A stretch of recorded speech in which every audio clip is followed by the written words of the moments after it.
সুন্দৰ সুন্দৰ ছবি অংকনৰে সকলোৰে মন জয় কৰা ভাস্কৰ জ্যোতিনাথক প্ৰশিক্ষণ দিবলৈ আগবাঢ়ি আহিছে এগৰাকী চিত্ৰশিল্পী।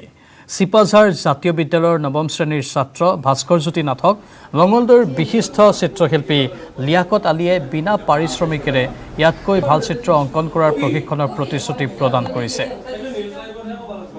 পিপৰা দোকানৰ বৰনগাঁৱত ঘৰ ভাস্কৰৰ। আৰ্থিকভাৱে দুৰ্বল পৰিয়ালটোৰ একমাত্ৰ সন্তান ভাস্কৰ জ্যোতিয়ে লকডাউনৰ সময়ত চিত্ৰৰ জৰিয়তে ছ'চিয়েল মিডিয়াত জনপ্ৰিয় হৈ পৰিছে। ভাস্কৰৰ অংকন কৰা মহান মনীষীসকলৰ লগতে অসমৰ মুখ্যমন্ত্ৰী হিমন্ত বিশ্ব শৰ্মাৰ চিনেমা জগতৰ অভিনেতাসকলৰ ফটো এইবোৰ সামাজিক মাধ্যমত প্ৰচাৰ হৈ সকলোৰে মন তেওঁ জয় কৰিবলৈ সক্ষম হৈছে। চাহপাতেৰে অংকন কৰা ভাস্কৰৰ চিত্ৰই বিশেষ সমাদৰ লাভ কৰিছে।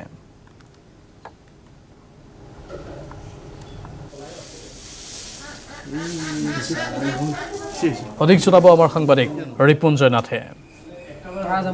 চিপাঝাৰ জাতীয় বিদ্যালয়ৰ নৱম মানৰ ছাত্ৰ ভাস্কৰ জ্যোতিনাথে লকডাউনৰ সময়ত বিভিন্ন চিত্ৰ অংকন কৰিছে। মোৰ কেমেৰা সহযোগে দেখুৱাইছে বিভিন্ন যে লকডাউনৰ সময়খিনিত যে মাদাৰ টেৰেছাৰ পৰা আৰম্ভ কৰি বিভিন্ন বলিউডৰ যি অভিনেতা অভিনেত্ৰীৰ ফটোৰ লগতে বিভিন্ন জ্যোতিপ্ৰসাদ আগৰৱালা বা মুখ্যমন্ত্ৰী হিমন্ত বিশ্ব শৰ্মাকে আৰম্ভ কৰি বিভিন্ন ফটো অংকন কৰিছে।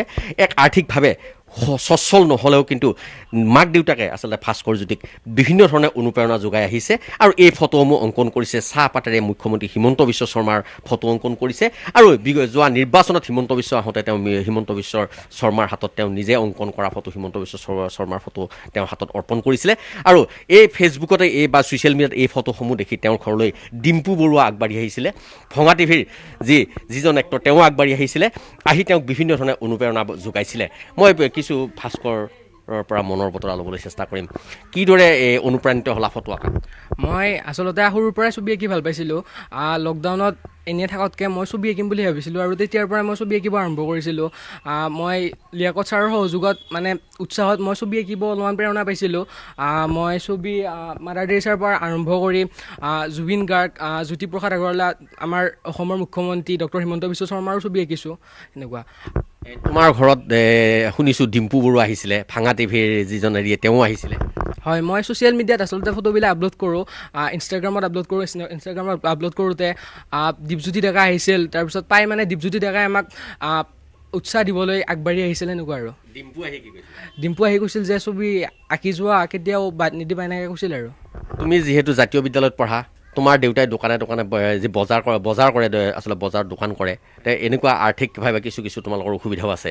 কেনেকৈ দেউতাই এই সামগ্ৰীসমূহ আনি দিয়ে? দেউতাই আচলতে বহুত কষ্ট কৰিয়ে আনি দিয়ে। ৰাতিপুৱা বজাৰত যায় যিখিনি পায় সেইখিনিৰে মোক পাৰাখিনি আনি দিয়ে আৰু ছবি অঁকাৰ সা সঁজুলিখিনি। তুমি যিহেতু নৱমানৰ ছাত্ৰ, পঢ়া চাইডটো কেনেকৈ ৰাখিছা? মই আচলতে দিনত যেতিয়াই সময় পাওঁ তেতিয়া এখনকৈ হ'লেও ছবি আঁকো দিনত, আৰু যেতিয়া মোৰ পঢ়াৰ সময় ৰাতিপুৱা বা গধূলি তেতিয়া মই পঢ়োঁ, আৰু যেতিয়া মানে এনেই থাকোঁ তেতিয়া মই ছবি আঁকো। এই ফটোসমূহ তুমি বিক্ৰী কৰি পাইছানে? ছবিসমূহ আচলতে বিক্ৰী কৰোঁ, কিন্তু ইমানো নহয়। আৰু কিছুমানে মোক ছবি আঁকিবলৈ পইচাৰো দিয়ে, তেওঁলোকক মই আঁকি দিওঁ আৰু পইচাৰ বাবে।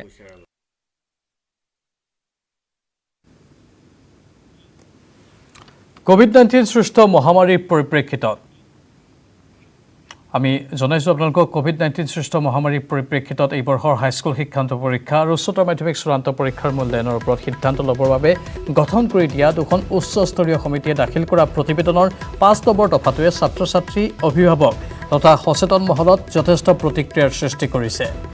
এই সন্দৰ্ভত প্ৰতিক্ৰিয়া প্ৰকাশ কৰিছে নিখিল ৰাভা ছাত্ৰ সন্থাই।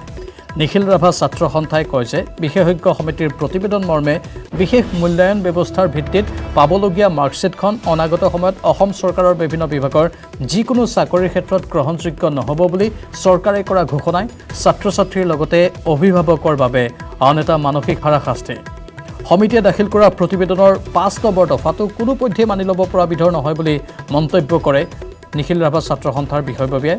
আৰু তেওঁলোকে কয় ছাত্ৰ ছাত্ৰীসকলৰ মাজত এই সিদ্ধান্তই এক বিৰূপ প্ৰভাৱ পেলাব আৰু এই ক্ষেত্ৰত যথেষ্ট বেছি সমস্যাৰ সন্মুখীন বা প্ৰভাৱ পৰিব গাঁৱৰ ছাত্ৰ ছাত্ৰীসকলৰ মাজত। সেয়ে চৰকাৰ তথা শিক্ষা বিভাগে এই 5 নম্বৰ দফাটো কাৰ্যকৰী কৰাৰ আগতে এই ক্ষেত্ৰত ব্যৱস্থা গ্ৰহণৰ দাবী জনাইছে। প্ৰতিবেদনৰ যিটো 5 নম্বৰ দফা, তাত আমাৰ ক'বলগীয়া কিছু আছে। এই কাৰণেই কাৰণ তাত কোৱা হৈছে যে এই বৰ্ষত যিসকল ছাত্ৰ ছাত্ৰী 4 লাখ ছাত্ৰ ছাত্ৰীয়ে এই বিশেষ মূল্যায়ন পদ্ধতিৰ ভিত্তিত যি প্ৰাপ্ত নম্বৰ ভিত্তিত যি মাৰ্কশ্বিট পাব এই মাৰ্কশ্বিটখন যে কোনো চাকৰিৰ কাৰণে অসমৰ বিভিন্ন বিভাগৰ চাকৰিৰ কাৰণে যে গ্ৰহণযোগ্য নহ'ব বুলি পেলাই কোৱা হৈছে সেইটো আমাৰ আপত্তি কৰিবলৈ এটা বিষয় আমাৰ বাবে আৰু ইতিমধ্যে এই বিষয়ে সৰ্বতে চৰ্চাও হৈছে অভিভাৱকৰ পৰা আৰম্ভ কৰি ছাত্ৰ সংগঠনে এই ক্ষেত্ৰত প্ৰতিক্ৰিয়া ব্যক্ত কৰিছে আমিও ইয়াৰ প্ৰতিক্ৰিয়া ব্যক্ত কৰিছোঁ সজোৰে কাৰণ এইটো মানি ল'ব পৰা বিষয় এই কাৰণে নহয় কাৰণ এই 4 লাখ ছাত্ৰ ছাত্ৰী আজিৰ যি এটা আনপ্ৰেচিডেণ্টেড চিটুৱেশ্যন তাৰ বাবে তেওঁলোক কোনো কাৰণ দায়ী হ'ব নোৱাৰে দুখী হ'ব নোৱাৰে যদিও এই ক্ষেত্ৰত মুখ্যমন্ত্ৰী ডাঙৰীয়াই স্পষ্টীকৰণ দিছে যে মাৰ্কছসমূহ হেডমাষ্টাৰ বা স্কুলে বঢ়াই দিব বেছিকৈ দিব সেইটো এটা হ'ব পাৰে তেনেকুৱা কিন্তু সেই বুলিয়েই এইসকলক আমি ভুক্তভোগী কৰিম নেকি চাকৰিৰ ক্ষেত্ৰত সেইটোতো এটা সেই জাষ্টিফিকেশ্যন নহ'ব আৰু যদি তেনেকুৱা হয় তেতিয়াহ'লে মাৰ্ক কণ্ট্ৰল কৰাৰ কাৰণে এটা বেলেগ আকৌ ফৰ্মুলা তেওঁলোকে তৈয়াৰ কৰক সেইটো কৰক কিন্তু সম্পূৰ্ণৰূপে তেওঁলোকৰ মাৰ্কশ্বিটখন চাকৰিৰ বাবে গ্ৰহণযোগ্য নহ'ব বুলি কোৱাটো কিন্তু মানি ল'ব পৰা বিষয় নহয় গোৱালপাৰা জিলাৰ কৃষ্ণাই কৃষি পামৰ পথাৰত কঠীয়া সিঁচিলে দুধনৈ সমষ্টিৰ বিধায়ক যাদৱ চৰকিয়াৰীয়ে ৰাষ্ট্ৰীয় কৃষি বিকাশ যোজনাৰ অধীনত ৰূপায়ণ হ'বলগীয়া বানত ক্ষতিগ্ৰস্ত কৃষকক কঠীয়া যোগানৰ উদ্দেশ্যে গোৱালপাৰা জিলা কৃষি বিভাগৰ এই অভিলাষী আঁচনিৰ শুভাৰম্ভ কৰে বিধায়কগৰাকীয়ে কৃষ্ণাইৰ অধীনত কৃষি পামত 41.5 হেক্টৰ মাটিত বিধায়ক যাদৱ চৰকাৰীৰ লগতে কঠীয়া সিঁচিলে কৃষি বিভাগৰ একাংশ কৃষি বিষয়া কৰ্মচাৰীও উল্লেখযোগ্য যে গোৱালপাৰা জিলাৰ উপৰি ৰাজ্যখনৰ অন্য জিলাৰ বান বিধ্বস্ত কৃষকসকলক সহায় কৰাৰ উদ্দেশ্যে গোৱালপাৰা জিলা কৃষি বিভাগে কৃষ্ণাইৰ কৃষি পামত গ্ৰহণ কৰিছে এই আঁচনিখন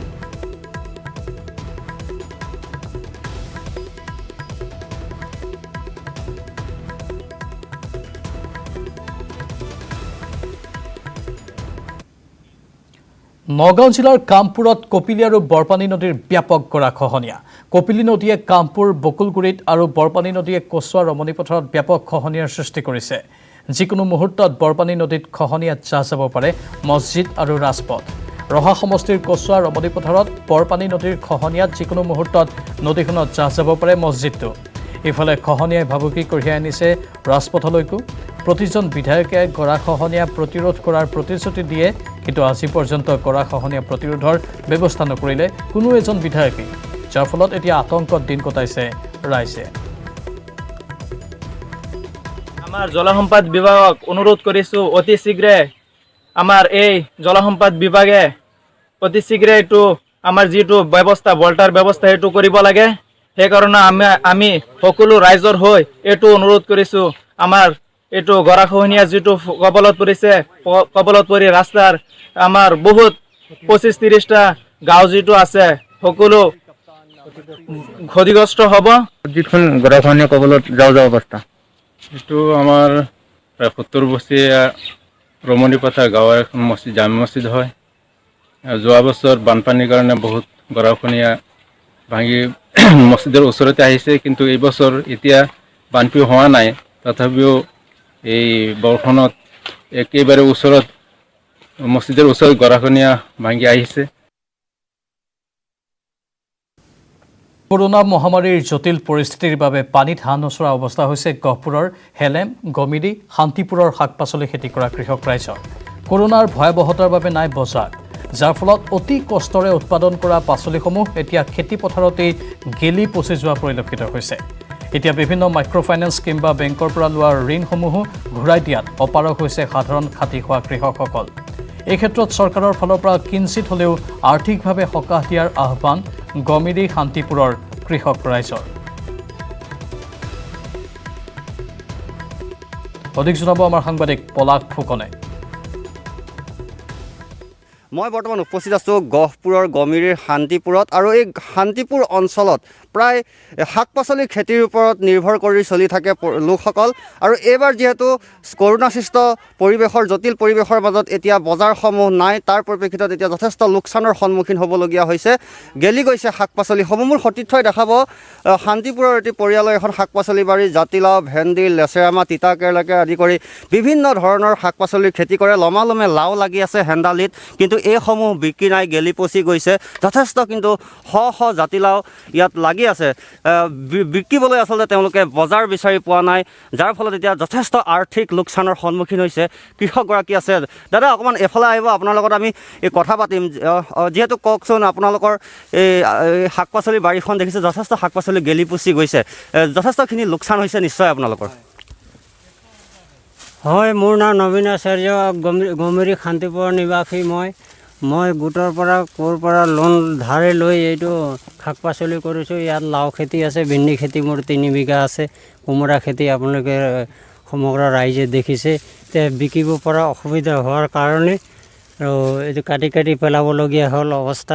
অৱস্থা কাইল হৈ গ'ল। এতিয়া কেনেকুৱা গোটৰ পৰা ধাৰ লৈ খেতি কৰিছিল আপোনালোকে, শাক পাচলি খেতি কৰিছিল, কিন্তু এতিয়া সেই গোটৰ ধাৰসমূহতো মাৰিব লাগিব আপোনালোকে ইয়াৰ পৰাই উপাৰ্জন কৰি, কিন্তু এতিয়া একো নাইকিয়া হৈ গৈছে আপোনালোকৰ। কি একো নাই, একো উপায় নাই। এতিয়া কি কৰিম কি নকৰিম, এতিয়া বিচাৰ এতিয়া চৰকাৰে কৰিবলৈ, এতিয়া কোনে কৰিব, আমি কি কৰিম? আমিতো খেতিয়ক মানুহ, খেতিতে জন্ম হৈছোঁ, এতিয়া খেতিয়ে কৰি আছোঁ।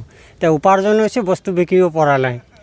হয়, আচলতে এইসকল হৈছে দৰিদ্ৰ কৃষক ৰাইজ। তেওঁলোকে বহু আশা কৰি আচলতে শাক পাচলিৰ খেতি কৰে, সপোন দেখে যে শাক পাচলি বিক্ৰী কৰি 2 পইচা অৰ্জন কৰিব। তেওঁলোকৰ বিশেষ মূলধন নাথাকে, বিভিন্ন মাইক্ৰ' ফাইনেন্স গোটসমূহৰ পৰা তেওঁলোকে টকা ধাৰে লয় আৰু সেই টকা ইয়াত শাক পাচলি খেতিত ব্যৱহাৰ কৰে। কিন্তু এতিয়া এই শাক পাচলিসমূহ গেলি গৈছে, বিক্ৰী নাই, কৰোণাৰ জটিল পৰিস্থিতি, যাৰ ফলত এতিয়া অকল এইগৰাকী কৃষক বুলিয়ে নহয়, গহপুৰ হেলেম অঞ্চলৰ সকলো কৃষকৰে কিন্তু শাক পাচলি ব্যৱসায় কৰা কৃষকৰ একেই দুৰ্দশা, একেই অৱস্থা। আজি প্ৰকাশ পাব কোভিডৰ নতুন SOP। সংক্ৰমণ বৃদ্ধি পোৱা জিলাত হ'ব পাৰে সম্পূৰ্ণ লকডাউন। গোলাঘাট, যোৰহাটত হ্ৰাস পোৱা নাই আক্ৰান্তৰ সংখ্যা। শিৱসাগৰ, লখিমপুৰ, ডিব্ৰুগড়তো হ্ৰাস পোৱা নাই সংক্ৰমণ। কোভিড সংক্ৰমণ হ্ৰাস পোৱা জিলাত অৱশ্যে শিথিল হ'ব বিধি। কোভিড পৰিস্থিতি পৰ্যালোচনা কৰি চৰকাৰে ল'ব সিদ্ধান্ত। বৰ্তমান নিয়ন্ত্ৰণত আছে ৰাজ্যৰ কোভিড পৰিস্থিতি। ৰাজ্যত হ্ৰাস পাইছে আক্ৰান্তৰ কিছু সংখ্যা। কোভিড পৰিস্থিতি সুস্থিৰ নোহোৱা জিলাত পূৰ্বৰ নিৰ্দেশ বাহাল থকাৰ কিন্তু সম্ভাৱনা আছে। আন্তঃজিলা যাতায়াত বন্ধ থকাৰ সম্ভাৱনাই আছে।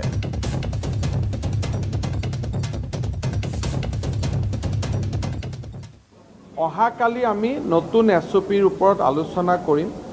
এতিয়া যদি আপোনালোকে কোভিডৰ পৰিৱেশটো যদি চাই, আমাৰ যোৱাকালি 2300 কোভিড কেছ আছে, তাৰে 600 অকল গোলাঘাট আৰু যোৰহাট জিলাৰ পৰাই আহিছে। যদি গোলাঘাট আৰু যোৰহাট জিলা আমি বাদ দিওঁ আৰু অকণমান যদি লখিমপুৰ, শিৱসাগৰ আৰু ডিব্ৰুগড় জিলাত যদি কমি যায়, তেতিয়াহ'লে বাকী অসমত কোভিড সম্পূৰ্ণ এটা ভাল বুলি নকলেও নিয়ন্ত্ৰণাধীন বুলি আমি ক'ব পাৰোঁ। টোটেল কেছ আমাৰ 1500-1400লৈকে নামি আহিব। সেইকাৰণে অহাকালি যি SOP হ'ব, সেই SOPখনত যিসমূহ জিলাত কণ্ট্ৰল কৰিলে অসমৰ গোটেই কোভিড পৰিস্থিতিটো নিয়ন্ত্ৰণাধীন হ'ব, তাৰ ওপৰত আমি ফ'কাছ কৰিম। দেহ ব্যৱসায়ী চক্ৰৰ বিৰুদ্ধে নগাঁও আৰক্ষীৰ অভিযান। নগাঁৱৰ শিয়ালমাৰীত উৎখাত দেহ ব্যৱসায়ীৰ ঘাটি। আৰক্ষীয়ে আটক কৰিলে আতাউৰ ৰহমান আৰু সুলেমান আলী নামৰ 2 যুৱকক।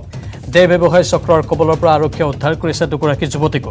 অতিৰিক্ত আৰক্ষী অধীক্ষক ধ্ৰুৱ বৰাৰ নেতৃত্বত চলিছিল অভিযান। আতাউৰ ৰহমানে দীৰ্ঘদিন ধৰি চলাইছিল দেহ ব্যৱসায়ী চক্ৰ।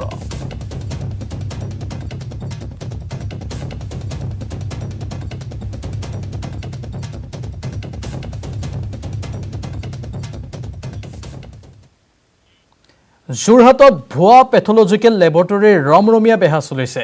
যোৰহাট মেডিকেল কলেজ হস্পিটেলৰ কৰ্তৃপক্ষৰ তৎপৰতাত পোহৰলৈ আহিছে এই চাঞ্চল্যকৰ তথ্য। ৰোগীৰ ব্লাড টেষ্টৰ নামত ভুৱা ৰিপৰ্ট প্ৰদান। GMCH প্ৰতিষ্ঠা হোৱাৰ পিছত যোৰহাটত বৃদ্ধি পাইছে এনে পেথলজিকেল লেবৰেটৰী। এনে লেবৰেটৰীৰ এজেণ্টে GMCHত চিকিৎসাধীন ৰোগীক কৰে টাৰ্গেট। ৰোগীক প্ৰলোভিত কৰি বিভিন্ন পৰীক্ষাৰ বাবে সংগ্ৰহ কৰে তেজৰ নমুনা। এনেদৰে বাহিৰত পৰীক্ষা কৰিবলৈ নিয়া বহু তেজ পৰীক্ষাৰ ৰিপৰ্টেই ভুৱা।